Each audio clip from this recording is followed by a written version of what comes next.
thevoicebeforethevoid.net. The Sorcerer by Grazia Deledda, translated from the Italian. They lived at the further end of the little village, one of the strongest and most picturesque villages among the mountains of Logudoro. Indeed, their dark and tiny cabin was actually the last of all, and it looked straight down the mountainside, overgrown with thick clumps of broom and mastic. From her spinning wheel in the doorway, Saveria could look upon the sea in the far distance, on the extreme horizon, where it blended with the sky that in summer was of platinum, and in winter massed with clouds. Sewing beside the window, she could look down upon a measureless succession of valleys, stretching away to the foot of the mountains, and she could scent the warm fragrance of the golden harvests, billowing in the sun, and listen to the downward leaps of the dashing stream as it raced between the crags and tangled undergrowth of the mountainside. In that dark and tiny home, its roof covered with red and yellow moss, and overshadowed by an ancient arbor, through many a gala day of azure skies and silent, limitless horizons, Saveria had led, for 2 years, the happiest life imaginable, beside the young husband with big, ardent eyes, whose lips were like the berries of the heather amid which he led his flocks, the only wealth he had. He, too, from the hour that he had married the little lady of his shepherd dreams, had lived most happily. But now, at the end of these 2 perfect years, a light cloud had appeared upon the serene sky of their existence. Saveria had given him no offspring, nor was there any prospect that she would do so. He had so often dreamed of a fine little rascal, as brown as himself, who, as soon as he had mastered his legs, would follow him up and down, through wood and valley, helping him in the weary work of shepherding. A fine little rascal who, later growing into a stalwart lad, the joy and hope of the old folk, would marry, and in his turn transmit their name and the descendants of their flock to another, and so on, through centuries upon centuries. All of Antonio's ancestors had been shepherds, and it was his dream to pass that honor on. But how was he to do so unless an heir should come? Every resource had been tried. Vows, 9 days' prayers, pilgrimages.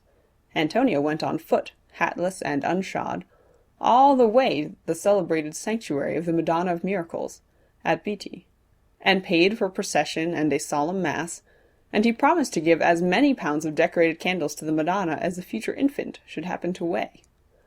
But it was all of no use. Saveria remained slender and charming as ever in her yellow corsage and embroidered skirt, and the home was not yet blessed with the shrill cry of the dreamed-for child, nor with the mother's lullaby, accompanied by the creaking of the cradle. It was a very sad situation. They had already abandoned the last hope, when one day a friend of Saveria came to see her, and after the first greeting said to her, making a profound mystery of it, "So, you really didn't know, Comare Sabe? Pepe Longu had been telling me that the reason you and your husband have no children is because—" "Because what?" asked Saveria, eagerly, with her eyes at their widest. "Why, because," the other continued, lowering her voice, "the Lord preserve us, but you know quite well that Pepe is a sorcerer of the first quality, at least so everyone says. And he himself has told me that the reason you have no children is because of one of his magics." "Libera nos, Domine," exclaimed Saveria, laughing and making the sign of the cross. Like all young women of the village, she was superstitious and believed in magic, and on one occasion she had even seen, with her own eyes, a white phantom wandering through the mountains. But that Pepe Longu, however much of a sorcerer he might be, could possess such power, that was a little too much. But the other woman insisted, taking offense at Saveria's incredulity, and she said so much that she ended by convincing her. After an hour's gossip beside the fire, on the embers of which Saveria had placed the coffee to boil, she was so firmly convinced of Pepe's magic that she asked her friend, very soberly, "And, tell me, could he not undo it, this work of the devil?" No, he couldn't do that. He told me so. He couldn't do that. It seems that he has a grudge against your husband. At sundown, Antonio came in sight at the far end of the rocky road, mounted on his small black horse, with his saddlebag swollen with new cheeses. While he was unloading his harvest under the arbor, Saveria told him the whole story. He found nothing in it to laugh at, but knitted his bushy brows, contenting himself with shaking his head. And when everything was put in order, horse and saddlebags and cheeses, Antonio sat down, cross-legged, before the hearth, and had the strange news repeated all over again.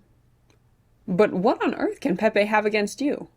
Why is he taking such a cruel revenge?" Saveria questioned at last, profoundly serious. "Nothing," answered Antonio, "unless it is because I have always made a joke of his magics." "That is bad. Didn't you see for yourself how he destroyed the locusts that were ruining Don Giovanni's vines? And those of Jolgi Lupedu?" "That's true, so he did.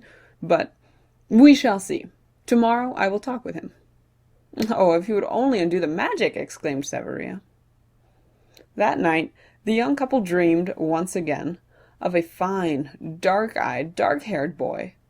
But on the morrow, in spite of all the prayer Antonio could make, the village sorcerer refused absolutely to remove the enchantment. He was a rather mysterious character, that sorcerer. He lived precisely like any other man, yet he never did any work. The truth is that, besides the public magic of which he boasted, such as destroying locusts and curing sick sheep simply by a few mysterious words, for which he accepted no recompense whatever, he received many a nocturnal visit.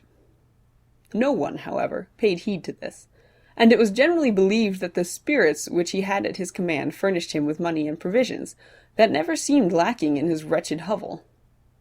But perhaps Antonio had his own ideas on the subject, because, when he saw that all his prayers and even his threats had no effect, he betook himself one night to Pepe, and promised him a bright golden louis if he would at last take off the fatal magic.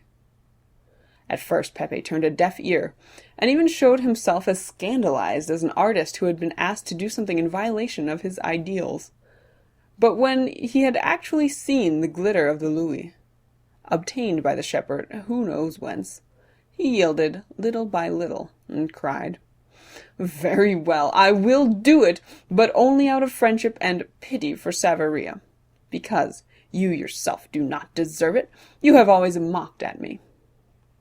Antonio protested at this, whereupon Pepe instructed him to go the following night to a lonely spot upon the mountain, bringing with him an unloaded rifle, a white tablecloth, and 2 candles.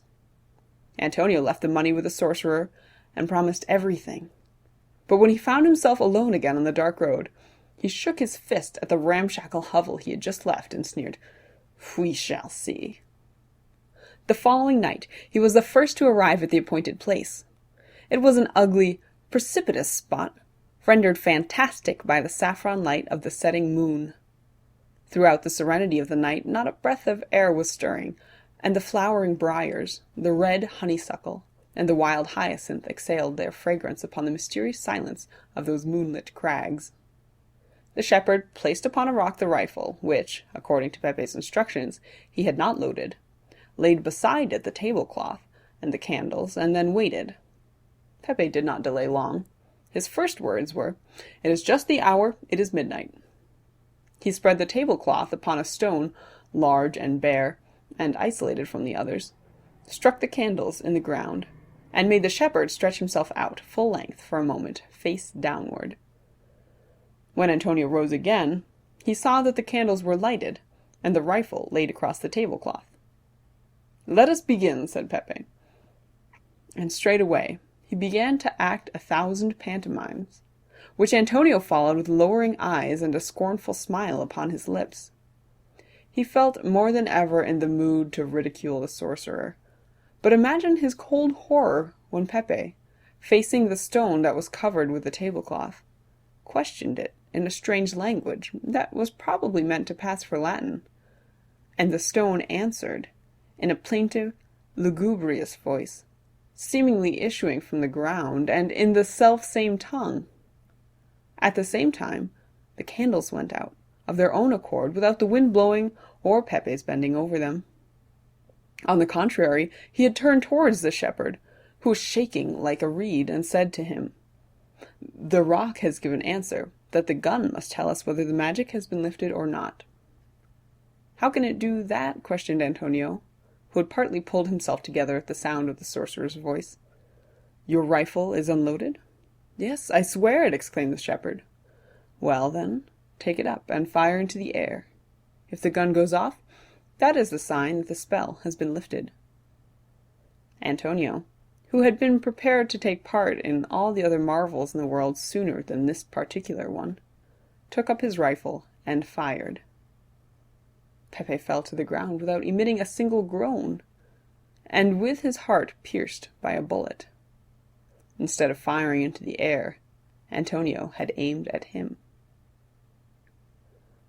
After his involuntary crime, involuntary because, in spite of everything, he had not believed that the rifle would go off, the shepherd's first impulse was to flee the country.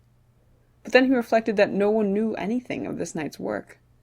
So he folded up the tablecloth, took the candles and the rifle, and made his way back to the village, clambering over the bare rocks, so as to leave no footprints behind him, and passed the rest of the night tranquilly beside his well-loved Saveria.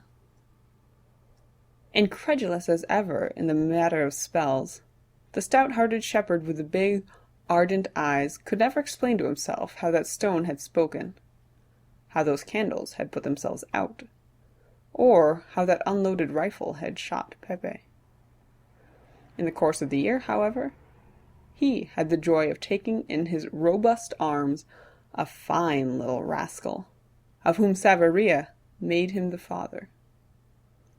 Thereupon he repented bitterly of having failed to fire in the air, but, being unable to bring the sorcerer to life again, he was forced to content himself with having a mass said for the dead man's soul in the little church among the mountains.